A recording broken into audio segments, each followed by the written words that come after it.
welcome to Conscious Curiosities, where we unlock the wisdom of the universe which lies within us. I'm Maria Luz, your host, a certified hypnotist, astrologer, and psychic medium. Today's episode is entitled Uranus, I Just Gotta Be Me, What Else Can I Be? In this episode, we explore the context of Uranus, the mythology and astronomy, Uranus in astrology, the astrological associations, and then what it looks like when Uranus is transiting your chart and Uranus in your birth chart. So I will start with the mythology as usual. Uranus or Uranos was the primordial god of the sky. So to the Greeks, he was the literal sky, just as his partner Gaia was the literal earth. Together, they had 12 sons and 6 daughters, and nice guy that he was, he locked the eldest of these away in the belly of Earth or Gaia. And because of this, she suffered so much pain that she was like, get these sons out of here, out of me. Why are they locked in me? But of course, she couldn't complain to her partner because he was not a very nice guy. So she convinced her sons to rebel. And so they set up like a trap and they captured him and then they castrated him.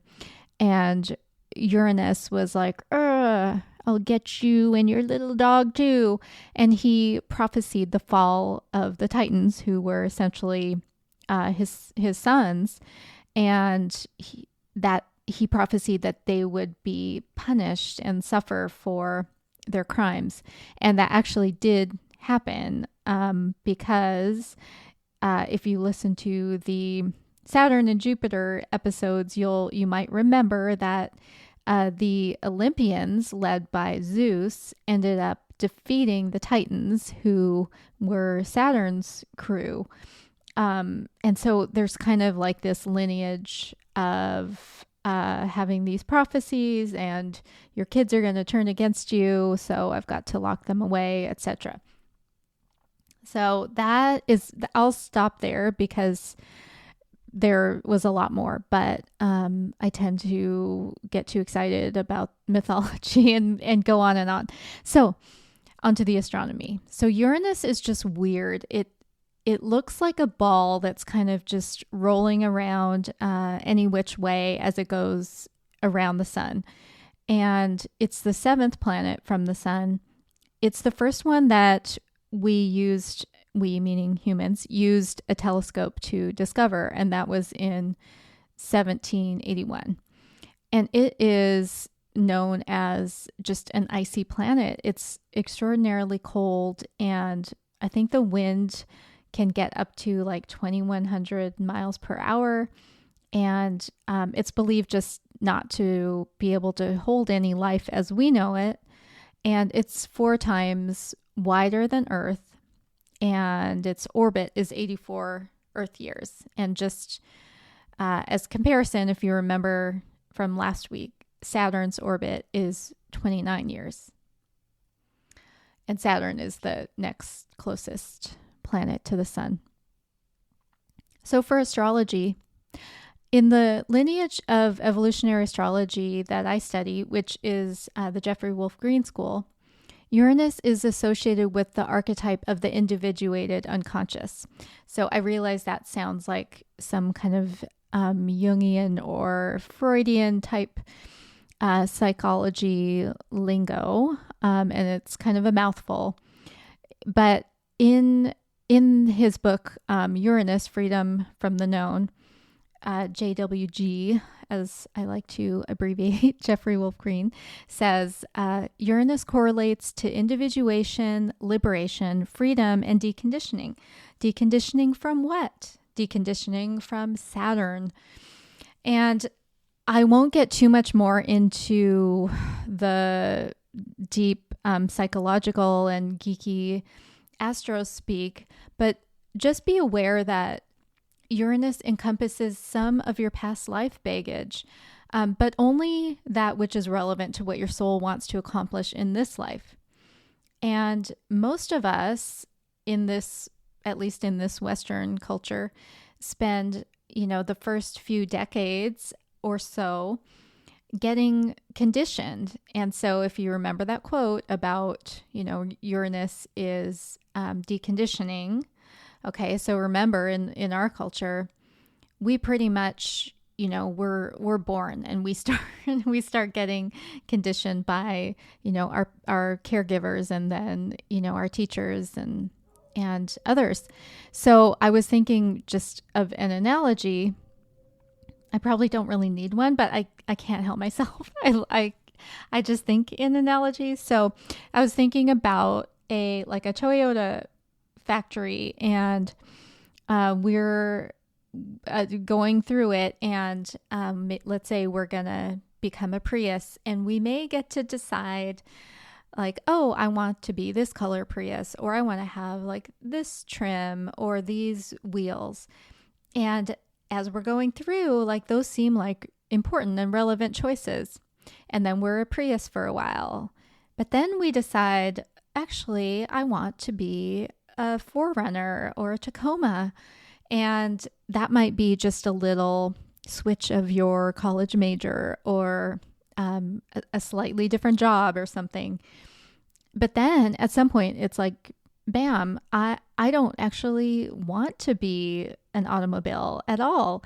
I want to be a tricycle or a boat or a hot air balloon. And that desire, like to not be a car at all, was there all along. And you may have even had flashes in thought or dreams or interests or just people placed in your path, which triggered some unease as you kind of went through all of those years of schooling and absorbing like what the culture was showing you were your options to be. You may have, if you really, really think back, you might remember that, you had some of these other just, I don't know, like wild hair type things. And these repetitive flashes of seemingly disjointed ideas, that is Uranus coming to the surface. And the fact that they are so disjointed with your life, like with your reality, makes it seem like it's a total 180 turnaround when you finally do admit to the unease and you do something about it. And unlike Saturn, we don't have a Uranus return until we're 84 years old. So it's a little too late then to become something else entirely. And that's why I raised that idea of the unconscious right away at the top of this section, because I want you to start allowing those unconscious nudges to come to your consciousness so you can at least consider them. And then if you like them, make a plan, like rather than just having these repetitive flashes and then ignoring them until you just can't ignore it anymore. And then you end up like blowing up your life. And yes, I did that. But so have lots of other people under the guise of a midlife crisis. And it just so happens that the Uranus half return or opposition happens around age 42. And that means you also have an opportunity when you're 21, which is when the square aspect happens. And at that time, you're kind of in the middle of that deep Saturn conditioning that's happening. So it's most people aren't able to do that rebellion and step away from the conditioning at that square. They're just, if you're a college person, you're maybe a junior or something. If you are doing a trade or some work that you happened upon after high school, you're a few years in and you're probably doing well there. And so you don't want to mess it up. So that's a hard age, which is usually why people don't really feel that Uranus transit, but they do once they're a little older and they've had more years being, I hate to say stuck, but whatever, have been in their thing for 20 years. So and the other thing about that age 21-year-old Uranus transit is that it's kind of overshadowed by that Saturn return that happens at age, 28, 29. And by then, if you've been kind of connecting all the dots that you were supposed to, you might think, oh, I've done it. I've aced my Saturn return.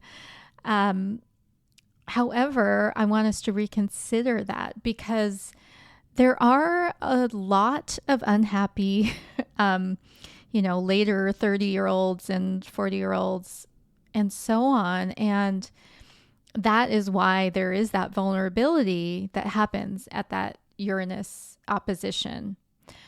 So, so I attempted to defend Saturn a bit in my last episode because, of course, we all need the Saturn concepts of structure and discipline and effort. Those are important, but it should be up to the individual to decide in what area of life all of those things should be applied. And that's the part that I think doesn't always happen. So while the Saturn return, it may go okay for a lot of people. It actually, it can be really, really hard. And I kind of talked about some of those reasons in the last episode. But for some people, it does kind of shake them up, and maybe they do change course at that time. But for others, I think it does come later, when you kind of see that, now I'm in my 40s, and if I want to do the thing that I keep getting these nudges that I'm passionate about, I better do something about it now while I'm still relatively young. So no matter what age you are, I just invite you to pay attention to those little flashes of interest that keep coming up, despite the fact that they don't seem to fit anywhere in your current reality, and investigate them. And it's perfect time because it's still Gemini season, and Gemini loves to be curious and go learn about new things. And what this looked like just briefly in my life is that at a young age, I remember, I'm like a lot of people probably did, just being, outside and playing in the dirt and mixing things up and being super curious about the plants and making mud pies and, all of that stuff. And I also just loved reading and writing, and could just kind of go into my own imagination with both of those things. And it's kind of too long of a story for how I ended up in corporate pharma. But I would, throughout my life, even while I was in that career, I would get these weird flashes of being a park ranger or a gardener or a landscaper, pushing wheelbarrows and digging up, with a shovel, and just being outside and not in my stupid business clothes and pumps. But anyway, and I made my hobby ultra marathoning, just so I could be away from, cell phones and desks and even standing desks or whatever, just so I could be out in nature and away from people. So when I finally started to listen to those nudges and wake up to what I was being shown, I started seeing myself growing, medicinal plants in my backyard and working with them to support people's well-being, and teaching people about the plants and how to appreciate what they do and how generous they are. And of course, writing about all of this as well. And here I am studying herbalism and writing after, this long ass detour, because I didn't rebel against the conditioning for a very long time. And I kind of locked myself into that path, once I had the kids and the home and the tuition and all that stuff. So that's why I want people to pay attention to this even before that Saturn return, because they could save themselves a lot of pain and a lot of energy, maybe. So so that's enough about me. So what I want to do is have you again look at your birth chart, and there are a few places online where you can get it for free. I think I'll put those in the show notes, or you can listen to episode 1 if I forget to put them in the show notes. Listen to episode 1 on your big 3, because I know I have the resources there, and there are of course apps on your phone. But then what I want you to do is just look for the glyph of Uranus that looks like almost like what I imagine Sputnik looks like, almost like a space type thing. That's Uranus. And that position, so where in your chart, by sign and by house, that'll give you an idea of how your individuated unconscious may show up in your life. And I'll go through house by house what that might look like. And the other thing is that just to pay attention to Uranus in the sky. So right now Uranus is kind of getting towards the end of Taurus. I think it's at like 24 degrees Taurus as I record this. And where that sits in your chart, like what house and what other planets it might be talking to, both in the sky and in your house, in your chart, it may get some of those like Uranian flashes that are popping up in that area of life, where it's that house represents. So for example, if it's sitting in your 4th house, that corresponds to your home. So maybe you're getting some of those kind of Uranian impulses or flashes or synchronicities that center around your home.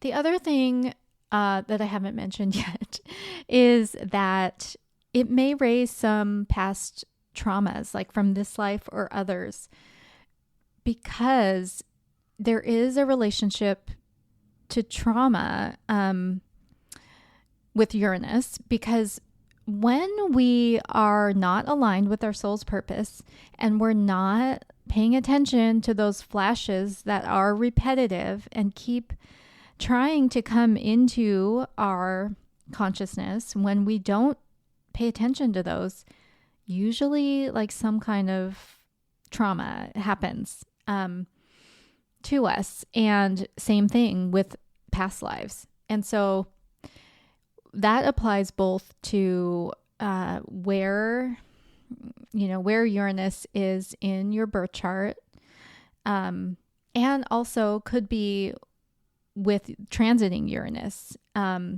which is another reason why I think it's super important to just not ignore those flashes of insight that seem to just not be related to your life as you know it, but they keep coming up. That's one thing that's stressed in the Jeffrey Wolf Green School, is that they are repetitive flashes. So it's not like a single delusion and you're supposed to follow that. These things are repetitive. Okay. So a bit from Judith Hill, who writes all those books on medical astrology that I love. Uranus rules extremes. Its general action upon the body is to throw off necessary balances and or disturb normal rhythm. It produces these unexpected reverses of balances, spasms, thyroid disturbance, and then just undiagnosable conditions that may be related to electromagnetic currents. And remember, we are majority water. And so electricity is always kind of running through us. And we have all of these polar molecules in our cells as well. So, that's just the general area about Uranus. And if you're curious, I would look into her book that I put in the show notes, because she goes into detail by sign, what those imbalances might look like. And yeah, anyway, it could be its own episode. And then I thought it would be most helpful to summarize Steven Forrest's description of Uranus entering each house. So that way you can look at your own birth chart and see, which house your natal Uranus is in, and also see which house Uranus at 24 degrees Taurus is in your chart. And so the first house, after doing the work to understand yourself, you need to stand up for your right to be true to your authentic path, even if you are judged. So that is what might be coming up with Uranus in the first house or transiting through. And then I'll go through similarly the remaining houses. So second house, how do I best utilize resources to set myself up to be free to live my authentic path? And this will require some internal work to understand how much I truly need in terms of resource. The third house, developing the knowledge, experience, and confidence to speak the truth of what I want to be and accomplish in this life, even if it is unconventional. Fourth house, defining what home means to you, not what others say it should be, and this will require emotional honesty about what your space, physically and energetically, would look like. The fifth house, what truly lights me up? Where did that inner child go to hide? How do I create romance in everyday life? Identifying how you express your unique creativity and sense of romance. The sixth house, assess daily responsibilities and tasks and your motivation to do them. Do they support you becoming what your heart desires? If not, renegotiate them with maturity and confidence. Seventh house, is there space in my close relationships for my whole self with all my quirks to be loved? Am I willing to do that for others in return? And how can our unique characteristics complement one another? The eighth house, eek. Some traumas may need to be explored here. Tough stuff like death, sex, and betrayals of all sorts. And how do I gain insight from them and avoid pointless drama and pain? Ninth house, exploration of belief systems outside of your own in order to find what resonates with you as an individual. So travel or education to understand other cultures and ways of life, so you know what is authentic to you versus your conditioned experience. The 10th house, how do I do a quote, good job while showing up as authentically me and honoring my unique genius? Do I need to carve out a legacy that aligns with my true path? 11th house, do I find myself in a group that was once the rebellious crowd, but is now holding me back from growing to the next stage of my own development?